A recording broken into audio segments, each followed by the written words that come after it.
Now, as the war in Ukraine enters day 33, here are some of those defining images that India Today brings to you, really, that's gripped the world on the 33rd day of this war. First defining image here is from the city of Kherson, where Russian forces used smoke grenades to disperse people protesting against Russian invasion. People were seen running away as smoke emerges on the streets. In Mariupol, the images of death, destruction, despair are heartbreaking. The death toll amid Russian bombings is such that people aren't able to find place to bury relatives in cemeteries. Many dead bodies there are still buried under rubble of destroyed buildings.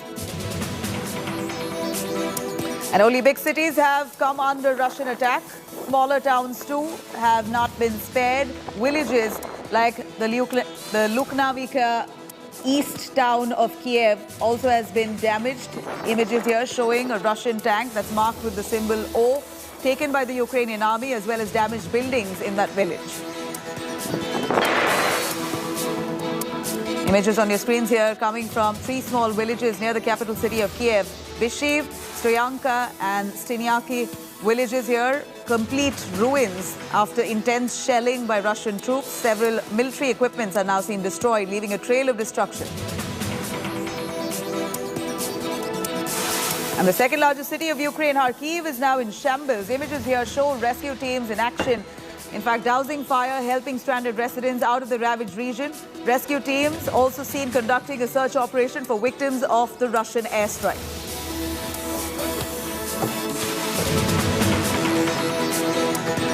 And here are images on your screens showing the Luhansk region of Ukraine with burnt buildings that's been completely destroyed, houses that have been collapsed.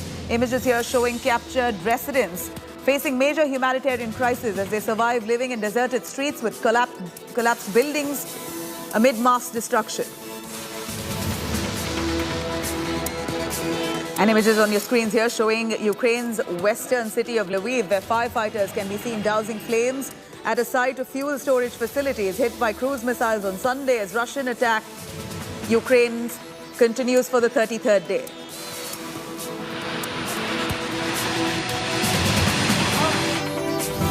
And on Sunday, the Defense Ministry of Russia has shared a video footage of an airstrike on a Ukrainian Buk missile system performed by an Iskander missile.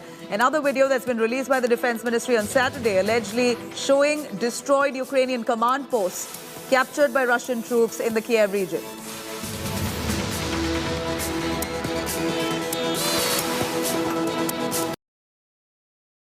Now, it's day 33 of the war in Ukraine. Russia has now continued attacking key Ukrainian cities under deadlier missiles.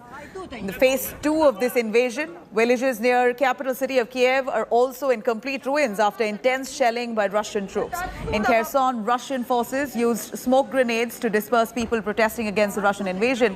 Images from the port city of Mariupol are of death, destruction and despair. This comes amid negotiations that's now reached the sixth round of talks, only to broker a middle ground to end this war. The talks will be held in Turkey, and these are second such round of talks that is hosted by Ankara.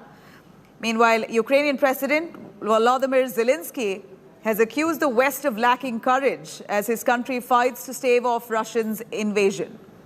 Zelensky has alleged that the West is playing ping-pong over how and who should deliver the fighter jets to Ukraine as it continues to fight Russians. This comes as Ukraine alleges that Russia wants to divide Ukraine into two parts and install a puppet government in the occupied areas.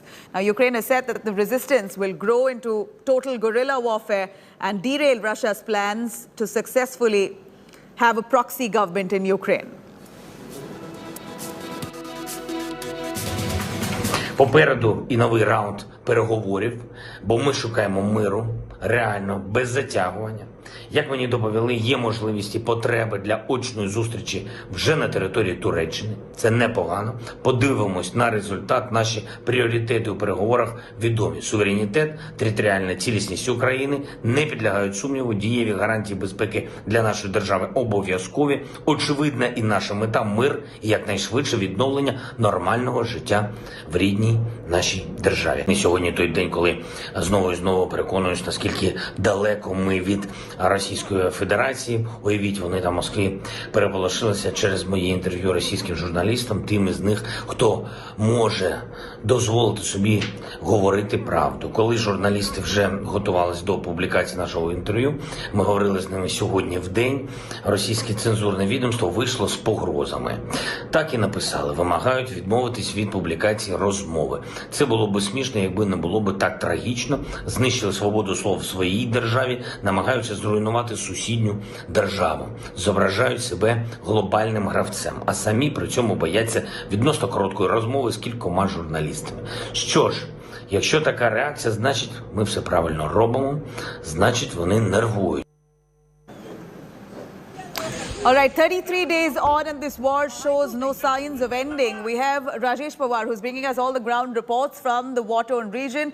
We also have Sofia Fednina, who's a Ukrainian MP, joining us for a little perspective on that. Rajesh, over to you first. 33 days of war that continues. We see 6th round of talks between countries to try and end this war. Where do you see this reaching?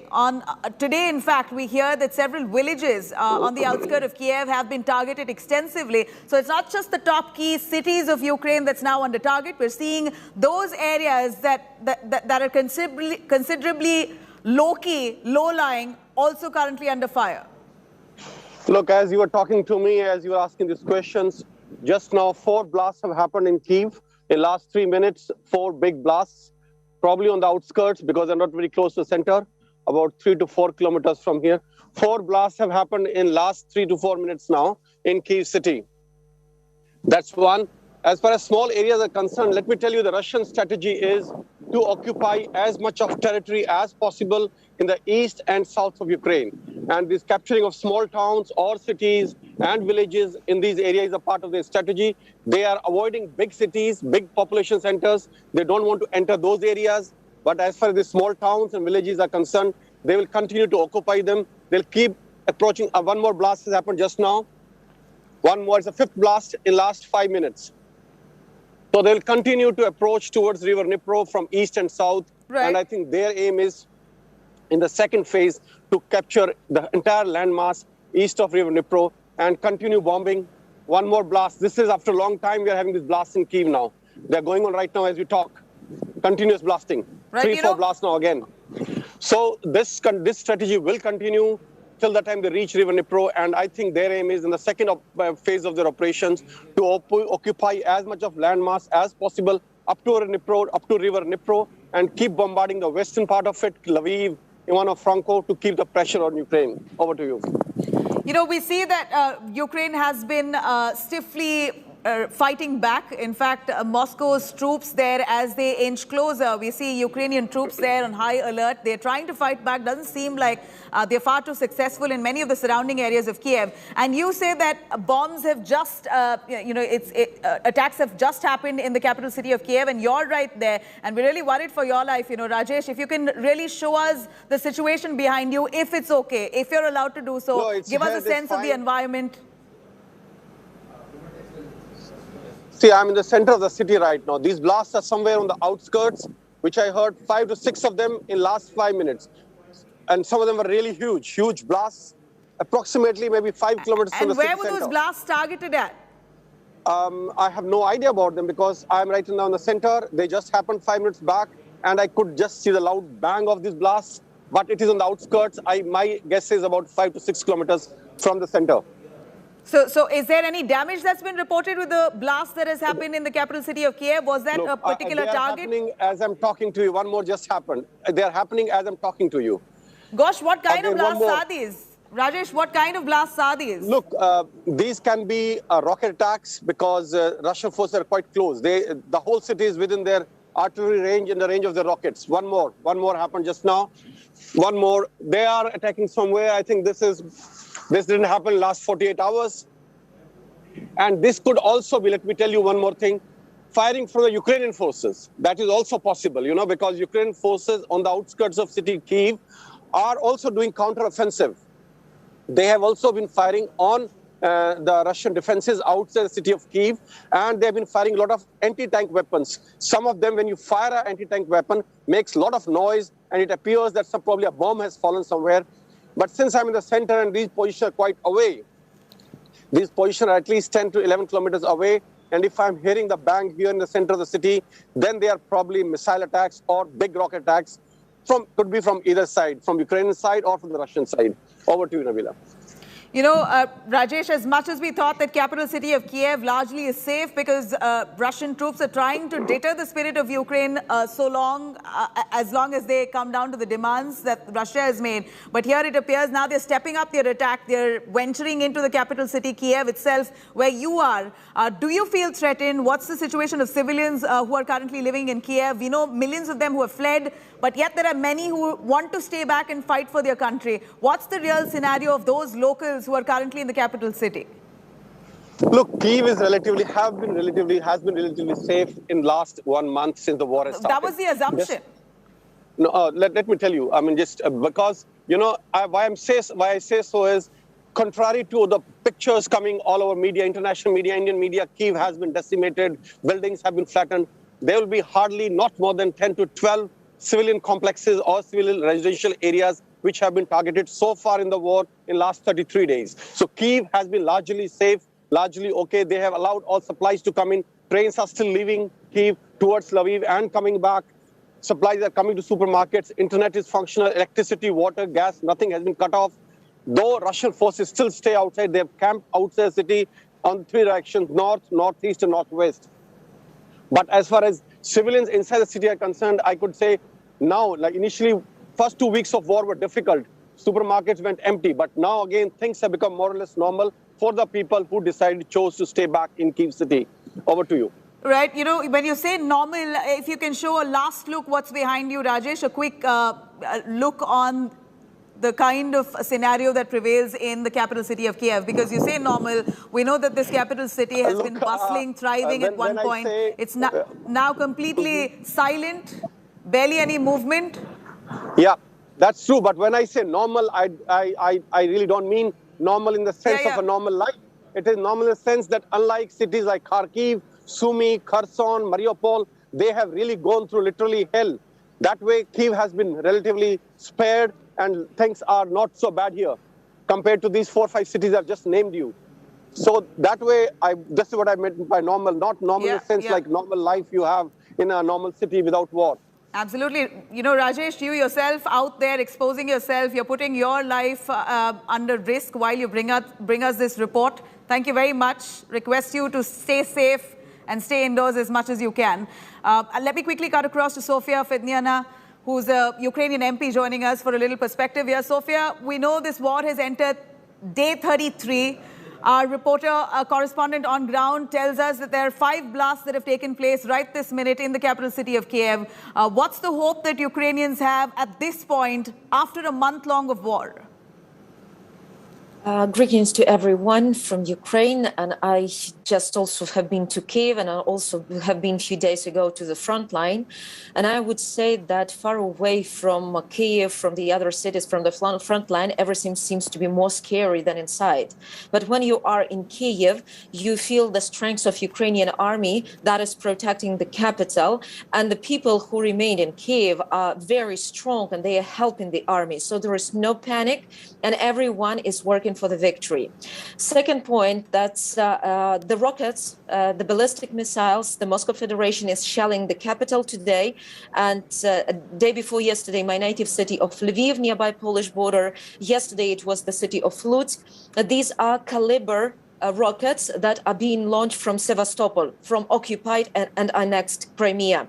And primarily, they are trying to reach the oil stations, the fuel stations, and they are trying to reach, as they think, military objects, but usually they shoot into civilian infrastructure. In Kiev yesterday, they started to shoot with caliber, and there were big bombing in the suburbs of Kiev. Today morning, as I know, this is anti-aircraft system of Ukraine is working hardly to stop the enemy rockets. What we can assume, first of all, we know that Moscow Federation has approximately 1,700 missiles. Right. As we know, 1,200 have already been used. So we hope that they do not have more missiles than it was stated officially. Then Ukraine can survive.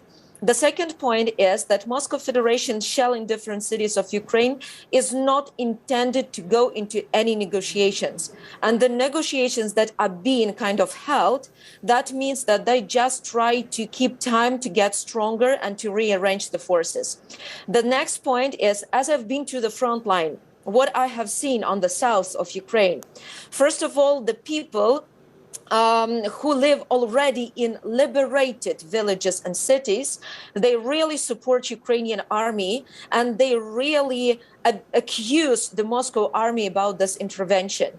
And what our soldiers say, that Moscow soldiers, Moscow army, they don't want to get into the real fight when they see each other. And when the Moscow soldiers see Ukrainians, they just escape. And that is one of the signs that Moscow is quite weak. Therefore, we have to find more resources and mechanisms to get from the Moscow invasion.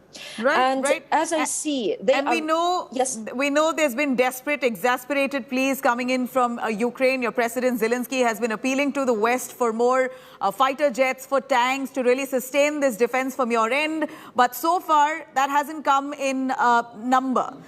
What would you say of Zelensky's statement there that the West lacks courage to support you today?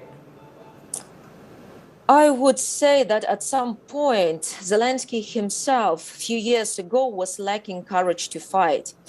I would say that we need more support from West, from all the democratic countries, from all the countries that can influence the Moscow Federation with sanctions, with embargo, with stopping of diplomatic connections.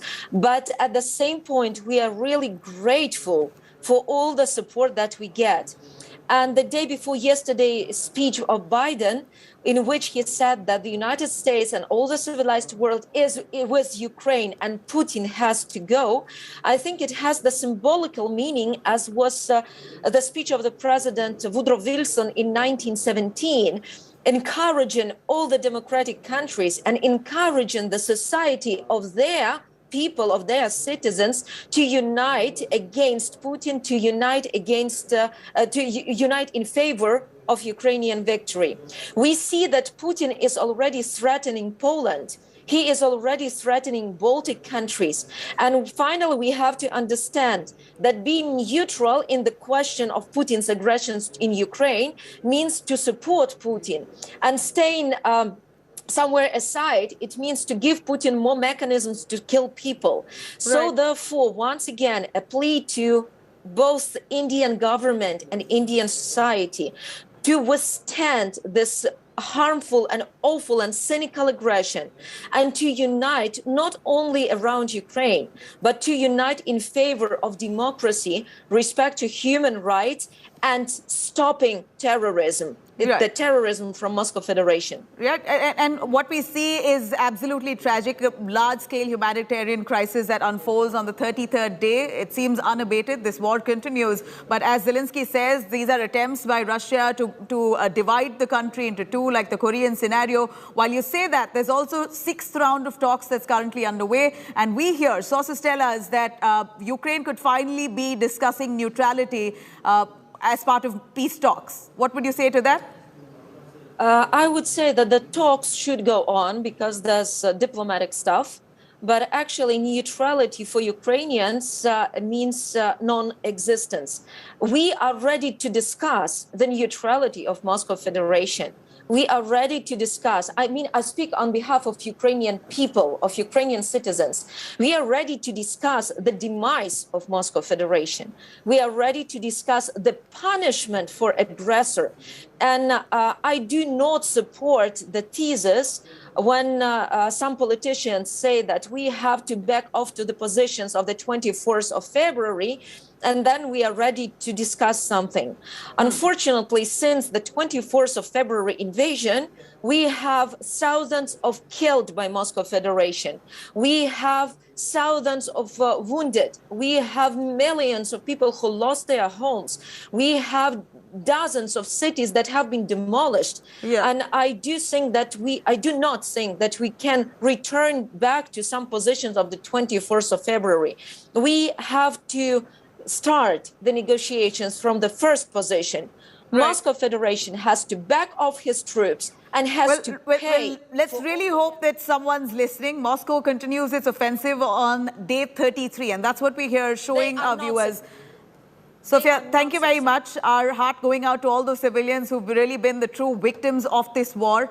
Now, I'm going to quickly cut across to Gaurav Sawant. In fact, U.S. war veterans volunteer to join Ukraine's war efforts as India Today speaks to U.S. Army veteran weapons specialist Michelle, who has come to Kiev to train fighters and participate in these war efforts. Let's have a look.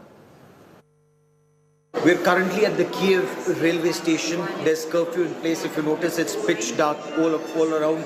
And we have to stay here till 7 in the morning. But here I bumped into Marshall and John.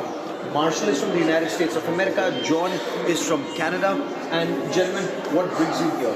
To help the people of Ukraine. And how do you intend helping them? I feel like with my military background, training and experience that I've gathered while serving, I can utilize here. Teaching. So, Marshall, incidentally, is a combat veteran. He's had extensive tours of duty overseas with the U.S. Armed Forces. John, you're helping as a volunteer. What Correct. do you do? So I'm actually bringing donations from Canada. I'll be volunteering at the Menica border crossing, just helping refugees. I passed through there a couple days ago. They definitely need all the assistance that they can get, 100%. So, what kind of training will you give here? I mean, will you be a part of the foreign legion? Will you be a part of combat, or will you only train? I really don't know yet. Maybe both, one or the other. I hope whatever difference I make, it's a positive impact. This actually could have an impact on your life. I mean, the Russian forces on the other side, and you'd be fighting as an American citizen fighting in Ukraine. Yes, it's very possible. Now, as Russian forces push further into the center of the city, port city of Mariupol, after half of its population having been left, port city has now been laid to waste. These are images coming from the port city of Mariupol, where Russian heavy weapons has really bombarded this entire city that's now almost resembling a ghost town. Most of those neighborhoods there in Mariupol have been left unrecognizable after relentless artillery fire. Since late February, it's been over a month now since this port city has now been turned into complete destruction. Almost most of those establishments reduced to rubble. Ukraine has accused Russia of forcibly relocating thousands of civilians from Mariupol. In fact, Ukraine's Deputy Prime Minister, Irina, has said that 40,000 have already moved from Ukraine's Mariupol to Russian-held territory without any coordination with Kiev. According to media reports, there are no undamaged buildings left now in the port city of Mariupol, and about 3,500 people who've been killed and thousands more injured. Ukraine's president had accused Russian forces of deliberately targeting civilians in the city, including by bombings. And in fact, reports came in that an art school that had sheltered thousands of civilians was bombed on Sunday. Hundreds of women, children, elderly people were taking shelter in that art school. Unfortunately, many of them killed in the attack.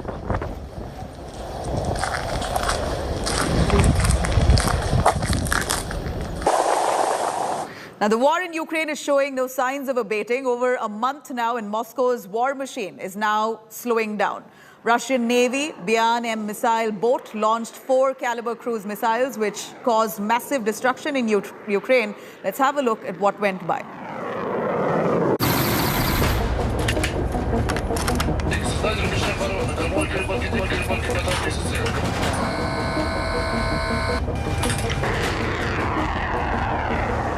A brooding night sky over the Black Sea, torn apart by 4 caliber cruise missiles launched from a Russian Navy Buyan M missile boat. Their targets, Ukrainian sites near the country's capital, Kiev. Capable of hitting targets hundreds of kilometers away with devastating accuracy, the use of caliber cruise missiles signals a shift into the realm of advanced weaponry in the second phase of this war.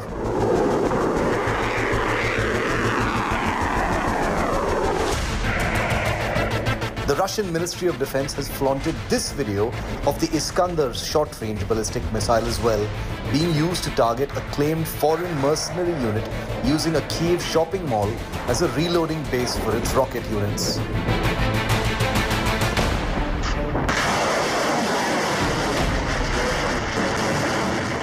The third major Russian missile system being used is the Yakhont high-speed cruise missile, seen here being launched against a Ukrainian weapons depot in the western part of the country. The Yakhont is a progenitor of the Indo-Russian BrahMos missile in service with the Indian Armed Forces.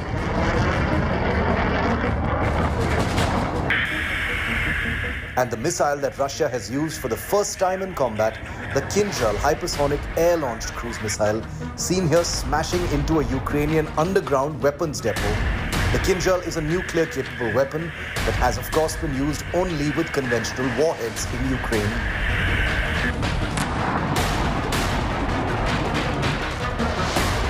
Four advanced Russian missile systems, all four being used in anger against Ukraine. The damage they're causing, plain for their makers and the world to see.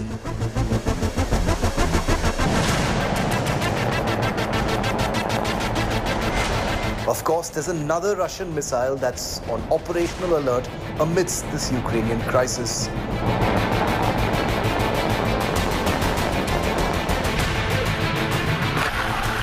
A weapon stored away secretly inside Russia's Bore-class nuclear ballistic missile submarines. A weapon that will hopefully never be used. The Bulava, a submarine-launched intercontinental range ballistic missile. A Cold War weapon that could bring about the end of the world if ever fired in anger. A weapon whose heightened state of alert has sparked nuclear fears across the world. As Russia's war in Ukraine rumbles forward in its second month, missile power will define the onward march. Bureau Report, India Today. All right, I'm going to give you an insight into the kind of missiles and ammunition that Russia has been using after 33 days of war. They seem to be using sophisticated weaponry as days passes. We're looking at the Caliber cruise missile that's been launched from the Buyan M. In fact, we're seeing this missile, Buyan M missile boat that can be fired from ship, submarine, air. It can attain supersonic speed, a maximum range of 4,500 kilometers. It can also make in-flight maneuvers. Now, let me shift focus here to the Iskander ballistic missile.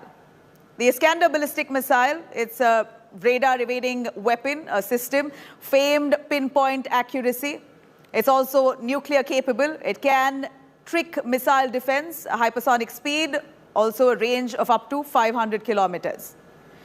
And now shifting focus to the missiles that's been used by Russia so far, the Yakhont missile precursor of India's BrahMos supersonic. We're also seeing this anti-ship cruise missile, which can be fired again from land, from ship, or from submarine. Now, shifting our focus to the Kinzhal missile, it's also, again, super fast, low-lying, and maneuverable. In fact, it has speed 5 times that of sound.